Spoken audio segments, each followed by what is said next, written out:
Sallallahu ala Muhammad.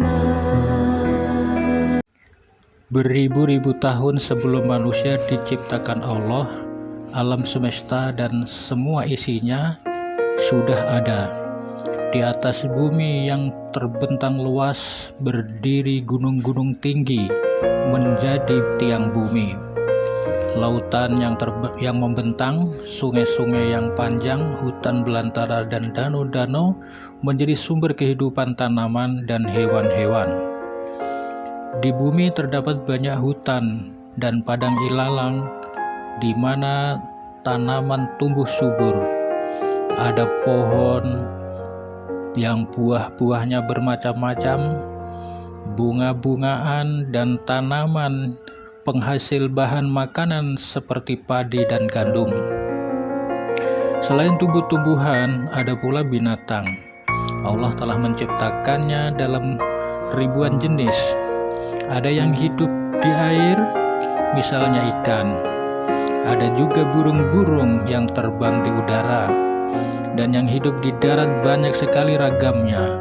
Ada binatang yang bisa dimakan dagingnya, ada yang bisa dijadikan tunggangan, dan ada juga yang menghasilkan susu dan madu. Banyak binatang-binatang yang hidup di zaman itu sudah tidak ada lagi di abad ini.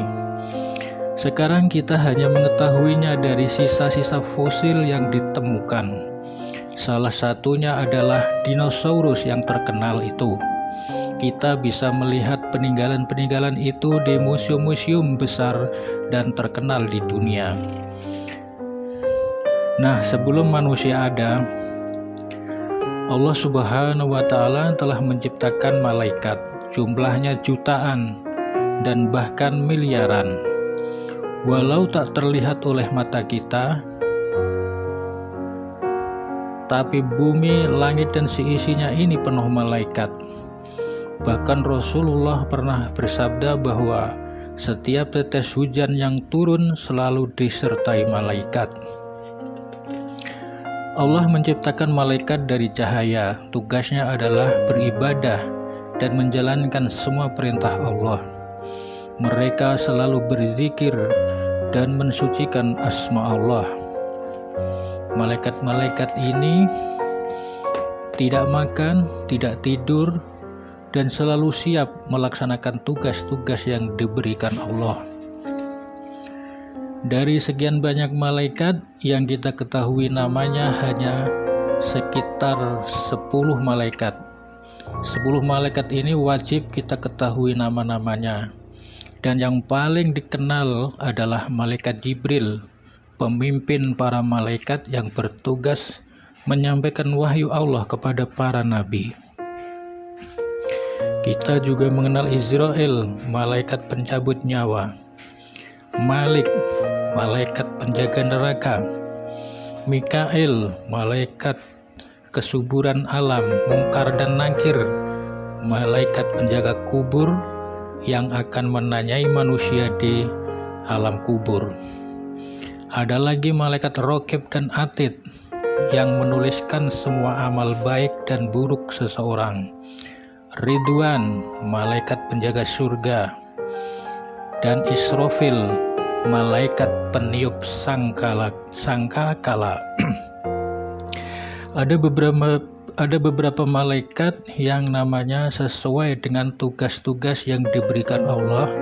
Misalnya malaikat yang menurunkan hujan, yang menjaga pintu surga, yang menjaga iklim, dan sebagainya.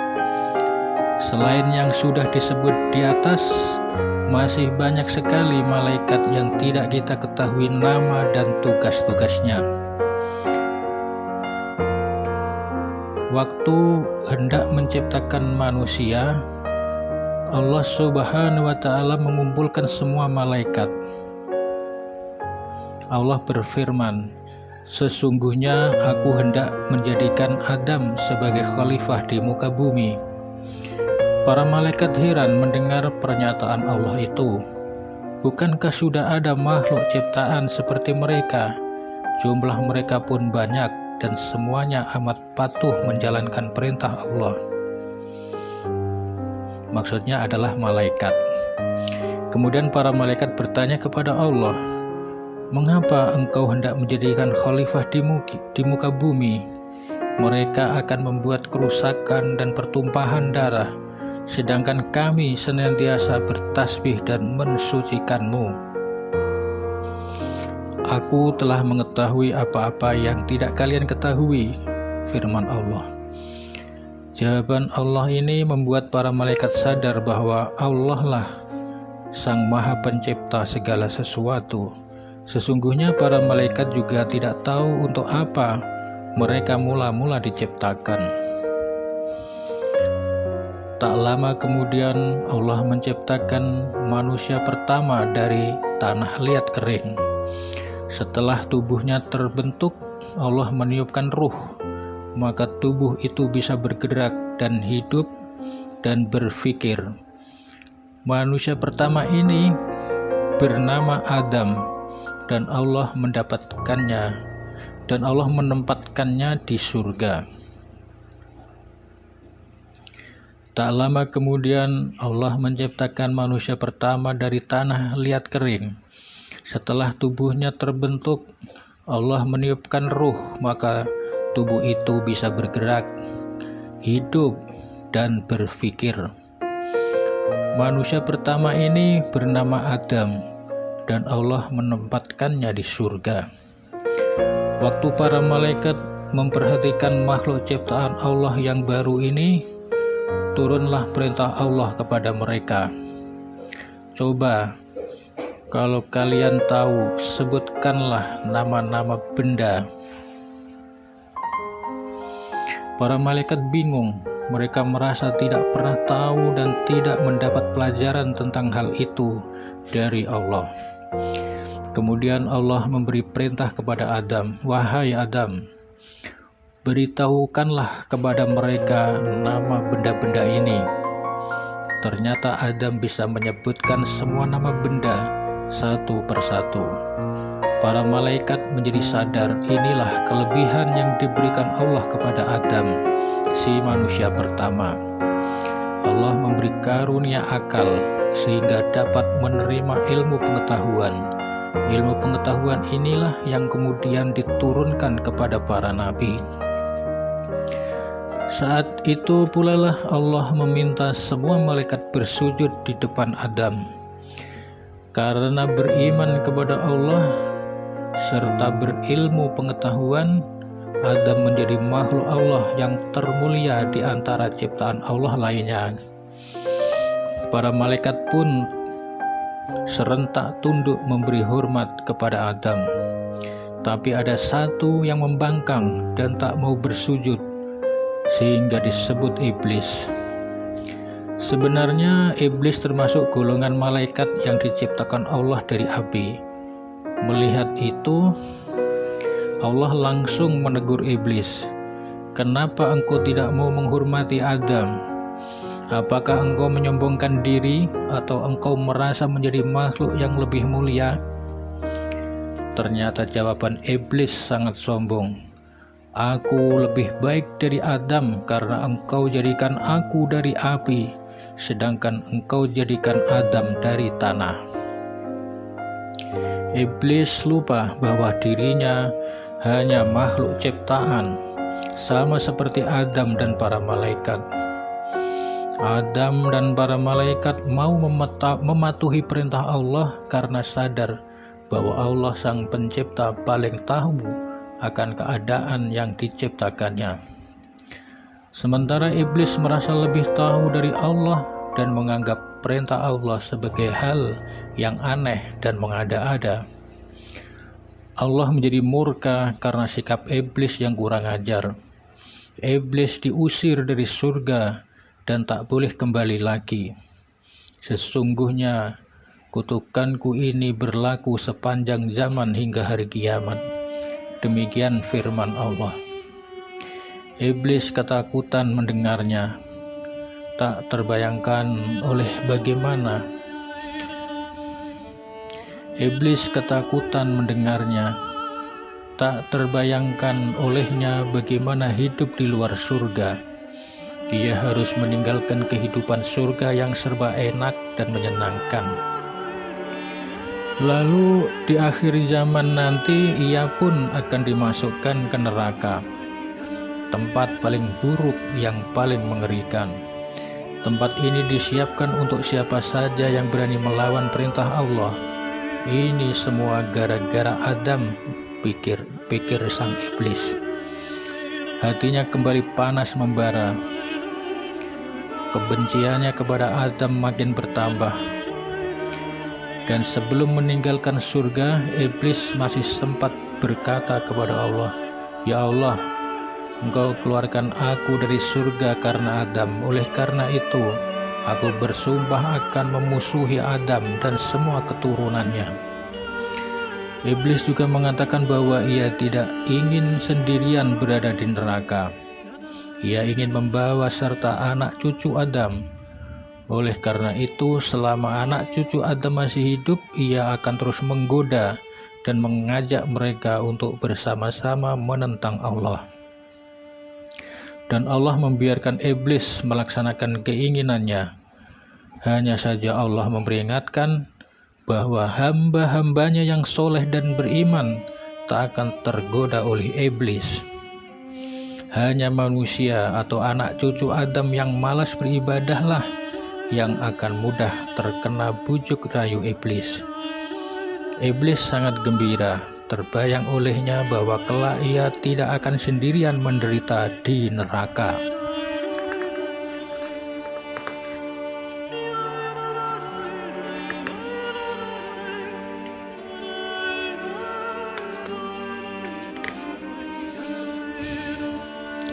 Di surga, Adam menikmati kesenangan hidup yang luar biasa.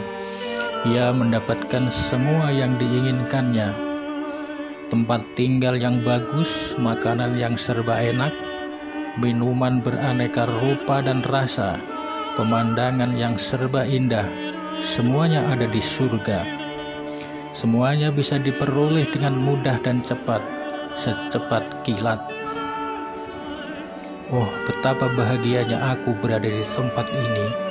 Terima kasih atas semua karunia-Mu, ya Allah. Begitulah Adam bersyukur. Allah menambah karunia-Nya dan menciptakan seorang pendamping untuk Adam. "Siapa namamu?" tanya Adam. "Aku tidak tahu," jawab perempuan itu lembut. "Kalau begitu engkau kuberi nama Hawa." Adam amat bersyukur karena Allah mengaruniakan teman hidup baginya, istri yang akan setia mendampinginya. Mereka berdua hidup bahagia di surga, setiap hari bersenang-senang menikmati semua yang serba indah dan enak. Adam dan Hawa amat mensyukuri nikmat Allah itu. Tapi di antara semua kenikmatan itu, Allah memberi peringatan, "Jangan sekali-kali kalian dekati pohon ini," kata Allah. Adam dan Hawa tak tahu mengapa Allah melarang mereka mendekati pohon khuldi. Ya, hanya sebatang pohon, tapi bisa mengubah orang menjadi zalim. Sebagai orang beriman, pasangan suami istri itu mematuhi larangan Allah.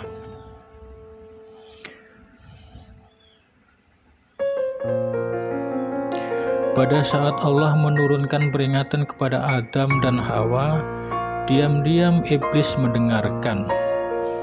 "Ini kesempatan bagus," kata iblis licik. "Kalian akan kubuat melanggar perintah Allah dan menanggung akibatnya." Namun Allah yang Maha Tahu mengetahui rencana busuk iblis itu. Maka Allah memperingatkan Adam dan istrinya, "Hai Adam, iblis itu musuhmu dan musuh istrimu. Jangan sampai ia mencelakakan kalian dengan berusaha supaya kalian dikeluarkan dari surga." Mendengar peringatan itu, Adam dan Hawa menjadi waspada. Mereka tidak ingin tergoda oleh musuh yang jahat itu. Suatu saat iblis menyelinap masuk ke surga. Ia mencari kesempatan bicara dengan suami istri itu. "Hai Adam," kata iblis, "aku mau menunjukkan buah yang bisa membuatmu hidup di surga selama-lamanya. Maukah engkau melihatnya?" Iblis bicara dengan kata-kata manis dan bersikap seolah-olah nasihatnya sangat penting. "Buah apa itu?" tanya Adam ingin tahu. "Lihat pohon itu," kata iblis. "Buahnya ranum dan segar. Rasanya enak sekali," kata iblis sambil menunjuk pohon khuldi. Tiba-tiba Adam ingat pada peringatan Allah tentang godaan iblis dan langsung mengusir iblis. "Jangan coba-coba membujukku. Engkau penipu. Pergi dari sini," kata Adam marah.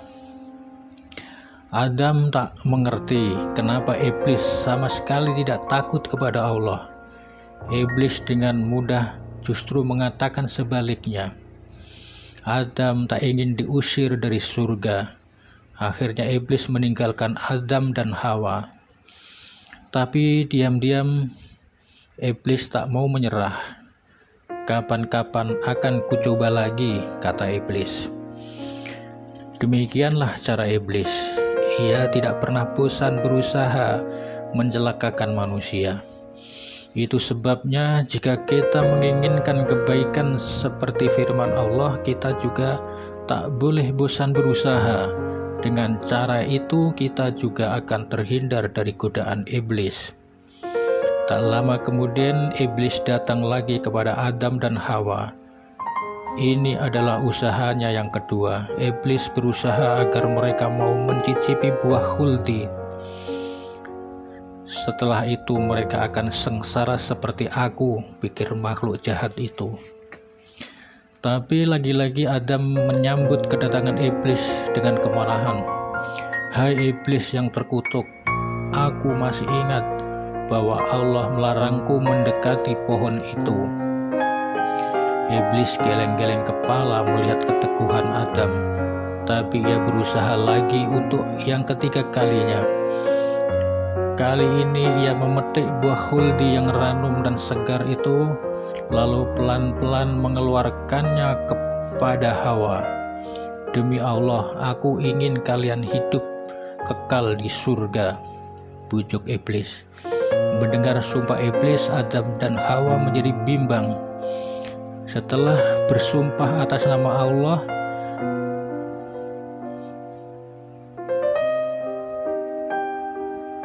mana iblis berani berbohong.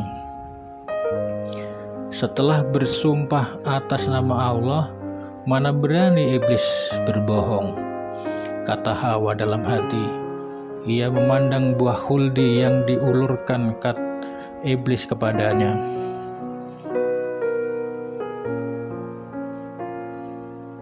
"Ambillah, rasanya enak sekali, ambillah," kata iblis meneruskan bujukannya. Akhirnya Hawa mengajak Adam menerima buah dari tangan iblis. Tanpa sadar mereka memakannya. Begitu menggigit buah terlarang itu, timbullah rasa bersalah dan malu dalam diri mereka. Adam dan Hawa kebingungan mengatasi rasa bersalah itu. Mereka sangat ketakutan dan sedih karena sadar telah melanggar aturan Allah.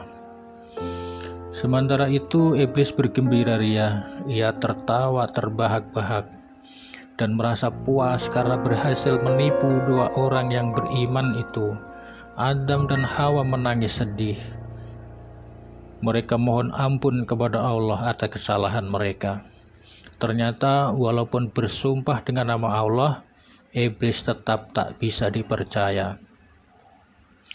Permohonan ampun pasangan Adam dan Hawa itu sampai saat ini ditiru setiap muslim yang menyesali kesalahannya.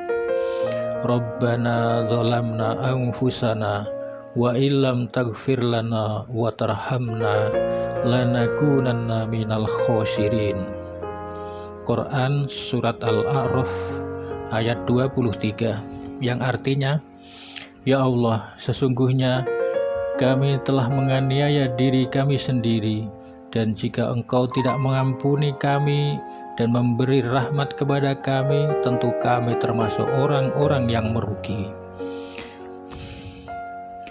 Maka dengan rahmat dan kasih sayangnya, Allah memberi ampun kepada Adam dan Hawa. Namun Allah memberi perintah lain yang mengejutkan.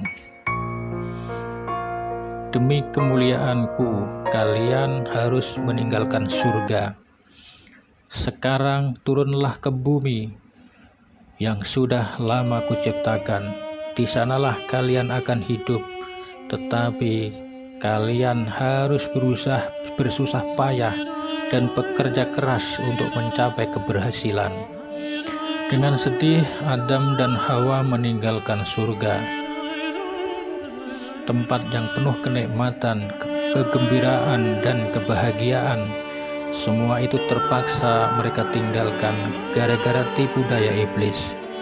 Adam dan Hawa sadar keturunannya nanti akan terus menjadi incaran tipu daya iblis supaya tidak bisa tinggal di surga.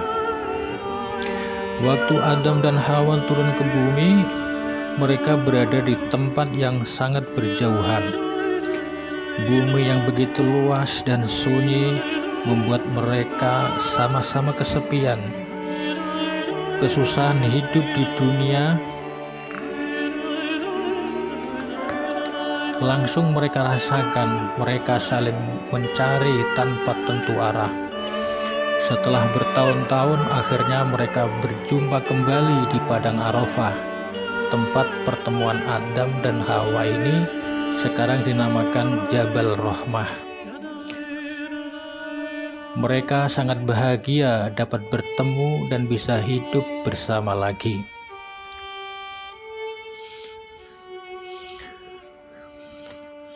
Setelah hidup dan tinggal di bumi, Nabi Adam dan Hawa mulai berkeluarga. Hawa berkali-kali melahirkan anak kembar, dan pasangan bayi kembar itu selalu terdiri dari bayi laki-laki dan bayi perempuan. Anak kembarnya yang pertama bernama Qabil dan Iklima.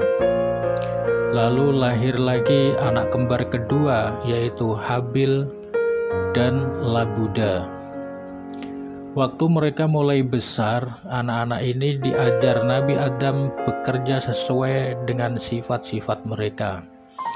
Qabil yang kasar dan pemarah diberi pekerjaan bertani dan bercocok tanam.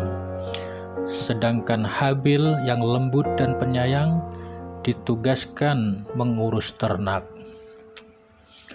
Waktu keduanya beranjak dewasa, Allah memberi ilham kepada Adam untuk menikahkan mereka dengan kedua kembarannya.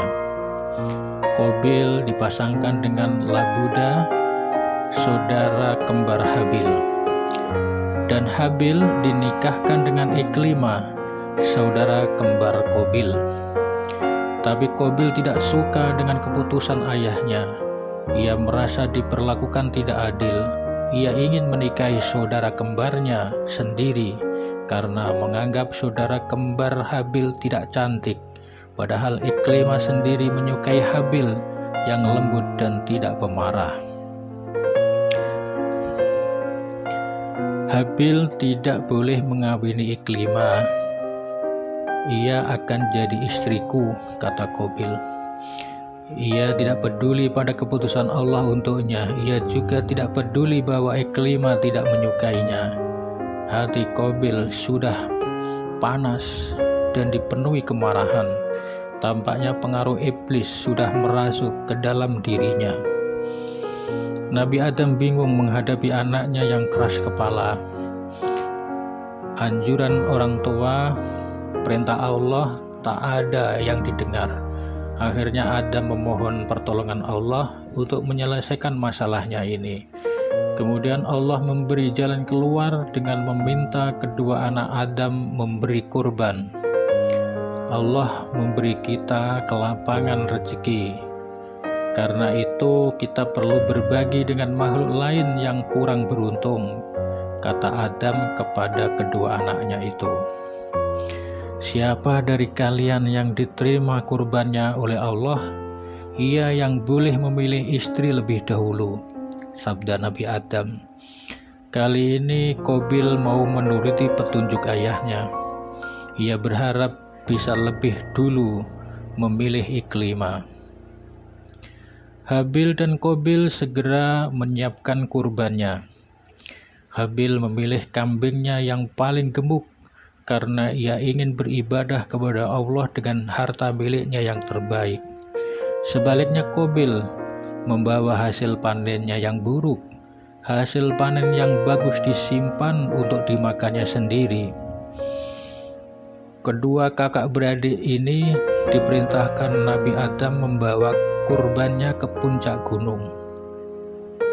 Kita lihat nanti kurban siapa yang diterima Allah, kata Adam. Habil menyembelih kambingnya dan Qabil menggelar hasil panen berupa buah dan bahan makanan. Mereka meninggalkan kurban itu di puncak gunung. Keesokan harinya Adam dan kedua putranya menyaksikan hasil kurban kemarin. Ternyata kambing sembelian Habil telah habis, sementara buah dan bahan makanan yang dikurbankan Qabil masih utuh. Tak satu pun binatang ciptaan Allah yang mau memakan sayur dan buah busuk yang disajikan Qabil. Bersyukurlah kepada Allah karena kurbanmu yang diterima, kata Adam kepada Habil. Betapa gembira hati Habil waktu mengetahui bahwa Allah ridho dengan kurbannya. Ia pun bersyukur karena diizinkan memilih istri yang baik dan cantik. Melihat itu, Qabil yang pemarah makin panas hatinya. Iblis semakin merasuk ke dalam jiwanya. Qabil sudah lupa pada semua ketentuan Allah. Ia membiarkan iblis mempengaruhi tingkah lakunya. Bunuh saja adikmu, ia selalu menjadi penghalangmu, bisik iblis ke dalam hati Qabil. Ia mulai mempengaruhi Qabil. Aku membunuh adikku sendiri, batin Qabil bimbang. Ya, lakukanlah, karena selama ini ia membuatmu tak bisa memperoleh apa yang engkau inginkan. Hidupmu sering sial gara-gara dia. Lagi-lagi iblis membisikkan alasan-alasan yang sepertinya masuk akal. Sekarang engkau tak mengawini Iklimah karena Habil telah mempersembahkan kurban yang lebih baik, bisik iblis lagi. Akhirnya Qabil mulai membenarkan bisikan-bisikan iblis. Kapan aku bisa bahagia kalau Habil ada di depanku dan merebut apa saja yang kuinginkan? Tekad untuk membunuh adiknya itu mulai bulat. Waktu itulah Habil lewat di depannya. "Hei Habil," teriak si Qabil. "Aku benci padamu karena engkau selalu membuat hidupku tidak bahagia," kata Qabil. Bagus, bagus, bagus. Iblis memberi semangat tanpa disadari Qabil sendiri. Pikiran dan jiwanya sudah dipenuhi nafsu iblis. Daripada hidupku susah terus, lebih baik engkau kubunuh, kata Qabil geram. Habil sangat kaget melihat sikap Qabil. Bukankah kemarin Qabil telah setuju untuk melakukan kurban dan menerima hasil akhirnya? Mengapa sekarang Qabil ingkar janji? Apalagi keputusan ayahnya semata-mata karena petunjuk Allah. Habil merasa tenang menghadapi kemarahan kakaknya. Kalaupun engkau gunakan tanganmu untuk membunuhku, aku tak akan berniat membalas dengan membunuhmu. Aku sangat takut kepada Allah, penguasa sekalian alam. Tapi keberingasan Qabil tak mereda berhadapan dengan sikap pasrah adiknya. Dengan kejam dibunuhnya Habil, adik kandungnya sendiri. Dan begitu pembunuhan terjadi, iblis pun bersorak-sorai kegirangan. Ia berhasil. Ia mendapat kawan untuk menjalani kehidupan di neraka kelak. Sementara itu, Qabil tiba-tiba tersadar dengan perbuatannya. Ia melihat Habil tergeletak tak berdaya, hatinya jadi sedih. Mengapa aku tega membunuh adik kandungku sendiri? Demikian ia berulang-ulang menyesali perbuatannya. Sementara itu, iblis yang telah berhasil menggoda anak Nabi Adam melakukan kejahatan telah pergi. Sementara itu, iblis yang telah berhasil menggoda anak Nabi Adam melakukan kejahatan pembunuhan itu telah pergi. Qabil melihat awan berubah menjadi mendung, hujan turun rintik-rintik, angin bertiup menggugurkan daun-daun. Begitulah bila ada manusia beriman meninggal, alam ikut bersedih mengantar kepergiannya. Apalagi bila kematian itu disebabkan karena kejahatan yang dilakukan orang lain, seperti yang terjadi pada Habil, alam ikut menangis. Qabil bingung dan ketakutan akibat perbuatannya. Ia tidak tahu harus berbuat apa. Semua penyesalan tak ada gunanya lagi. Tiba-tiba ia melihat 2 ekor burung gagak yang berkelahi dengan sengit. Akhirnya salah satu burung itu mati. Burung yang masih hidup mematuk dan mengais-ngais tanah. Rupanya ia sedang membuat lubang. Setelah itu, bangkai burung satunya yang sudah mati dimasukkan ke dalam lubang, dan akhirnya burung itu menutup kembali lubang itu dengan tanah. Qabil melihat peristiwa itu. Sebenarnya ini adalah pelajaran dari Allah yang diberikan kepada manusia lewat perilaku binatang. Sampai sekarang pun kita masih bisa mencontoh perilaku semut-semut yang selalu akrab satu sama lain. Selain akrab, semut-semut juga selalu bekerja sama. Qabil meniru apa yang dilakukan oleh burung gagak itu. Ia menggali lubang dan mengubur mayat Habil. Setelah itu, ia duduk termenung. Hatinya diliputi kecemasan, kesedihan, dan juga ketakutan. Qabil membayangkan siksa neraka yang mengerikan. Inilah azab Allah yang diperuntukkan bagi orang-orang yang menentang perintahnya dan lebih suka mengikuti bujukan iblis. Padahal sudah jelas anjuran dan pengaruh iblis akan mendatangkan keburukan, kecelakaan, dan penderitaan bagi orang lain maupun diri sendiri. Sementara itu, dengan petunjuk Allah, Nabi Adam mengetahui semua yang terjadi. Beliau sangat sedih kehilangan putra yang sangat disayanginya. Habil adalah pemuda yang soleh dan selalu patuh pada perintah orang tua dan Allah. Tapi Adam yakin Habil akan masuk ke surga, tempat indah yang mulia yang disediakan untuk orang-orang beriman. Nabi Adam menjadikan peristiwa ini sebagai contoh bagaimana iblis mempengaruhi manusia supaya melakukan kejahatan. Nabi Adam dan Hawa hidup di bumi selama ratusan tahun. Anak-anaknya saling menikah dengan saudaranya sendiri. Selama hidupnya, Nabi Adam selalu berdakwah menyampaikan ajaran Allah kepada anak cucunya. Allah menurunkan ajarannya kepada Nabi Adam dalam Sohifah, yaitu lembaran-lembaran berisi tulisan tentang hukum Allah. Salah seorang anak Nabi Adam yang membantu tugas dakwah beliau bernama Sis.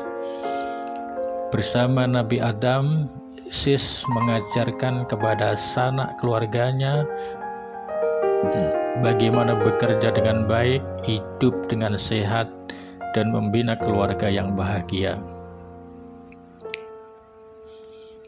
Dan di kemudian hari, Sis kemudian diangkat menjadi utusan Allah. Sebenarnya Nabi dan Rasul utusan Allah jumlahnya jauh lebih banyak dari yang telah kita ketahui, yang jumlahnya 25 orang. Nabi-nabi yang kita kenal adalah nabi-nabi yang mempunyai peran penting bagi umatnya. Nabi-nabi itulah yang namanya disebut di dalam Al-Quran. Ya, jumlahnya ada 25 orang, dan ini nama Nabi dan Rasul yang wajib kita ketahui. Demikian, semoga bermanfaat. Wassalamualaikum warahmatullahi wabarakatuh.